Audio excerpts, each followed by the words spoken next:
مسئلہ پوچھنے کے لیے کچھ لوگ آ گئے تو 4-5 سال کا بچہ بھی تھا جس کے والد نے غصے میں اپنی بیوی کو 3 طلاقیں دی تھیں. تو چھوٹا سا بچہ، کپڑے بھی پھٹے پرانے، اور حالت بتا رہی تھی کہ غریبی ہے. تو جب میں نے مسئلہ بتایا کہ 3 طلاقیں ہو گئی ہیں تو واپس جانے لگے. تو بچہ مجھ سے کہتا ہے، دیہاتی آدمی تو کہنے لگا، مولوی صاحب میری اماں تے نانی کہنی اسن پوچھ کے آئی آپ کہ ہن اسی لہدا لہدا ہی رہنا ہے. تو اس بچے کی نونہال کی وہ کیفیت دیکھی تو میں رو پڑا. میں نے کہا یار یہ بچہ بیچارہ ماں باپ کے ہوتے ہوئے یہ یتیموں جیسی زندگی گزارے گا کیونکہ باپ نے طلاق دے دی. کس طرح مسائل نہیں بتائے لوگوں کو، تعلیم سے آگاہی نہیں کیا. اور اس میں بہت بڑا ظلم ہے ان لوگوں کا بھی جو جنازے پہ کھڑے ہو کے تو کہہ دیتے ہیں، میری طرح کے لوگ اچھے علماء کی بات نہیں کرتا، وہ کہہ دیتے ہیں دیکھو جن لوگوں کو جنازہ نہیں آتا. بھئی آپ نے کس دن عشاء کے بعد کلاس لگائی تھی جنازہ سکھانے کی؟ یہ تو آپ نے کہہ دیا لوگوں کو قرآن جی ٹھیک نہیں آتا. تو یہاں تو بیچاری بیویاں جن کو صحیح پڑھنا نہیں آتا وہ مشن بنا لیتی ہیں کہ میں نے اتنے 100 کو قرآن پاک پڑھانا ہے، بیوہ ہو گئی ہوں، طلاق یافتہ ہو گئی ہوں، ساری زندگی قرآن پڑھاؤں گی. ہم کیوں یہ مشن نہیں بناتے؟ کیوں اس طرف سفر نہیں کرتے؟ ایک تو دینی معلومات میں، دینی علوم میں اپنے آپ کو لگائیں اور ذوق پیدا کریں کہ جو چیزیں مجھے نہیں آتی میں نے وہ سیکھنی ہے، جو معاملات مجھے نہیں آتے میں نے ان کی طرف سفر کرنا ہے. ایک تو اپنا یہ مزاج بنائیں. اور جب آپ دینی علوم سیکھتے ہیں تو پتہ ہے کون سا منظر قائم ہوتا ہے؟ منظر وہ بنتا ہے کہ حضرت ابو ہریرہ بھی دین سیکھا کرتے تھے، حضرت عبداللہ ابن عمر بھی اصحاب صفہ میں رہا کرتے تھے، حضرت انس بن مالک بھی رہا کرتے تھے. اور ایسا منظر بنتا ہے کہ حضرت سیدہ خدیجہ الکبریٰ رضی اللہ تعالیٰ عنہ فرماتی ہیں سیدہ فاطمہ حضور کی گود میں بیٹھی ہوتی تھی اور نبی پاک سے باتیں پوچھتی تھی اور حضور انہیں بتا رہے ہوتے تھے. سیدہ عائشہ حضور سے دین کی باتیں پوچھتی. چوتھا حصہ ہماری فقہ کے اصول حضرت فاطمہ کی، حضرت عائشہ صدیقہ کی مرویات پر مبنی ہیں.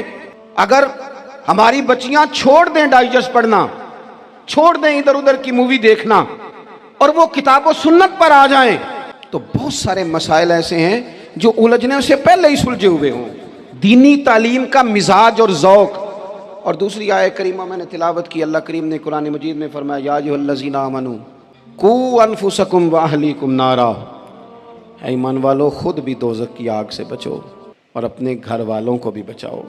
او والد، وہ ماں جو بچوں کو بھوک سے بچانے کے لیے محنت کرتی ہے، ان کو مایوسی سے بہت سارے ماں باپ ایسے ہوتے ہیں جن کے پاس کپڑے لینے کے پیسے نہیں ہوتے عید پہ.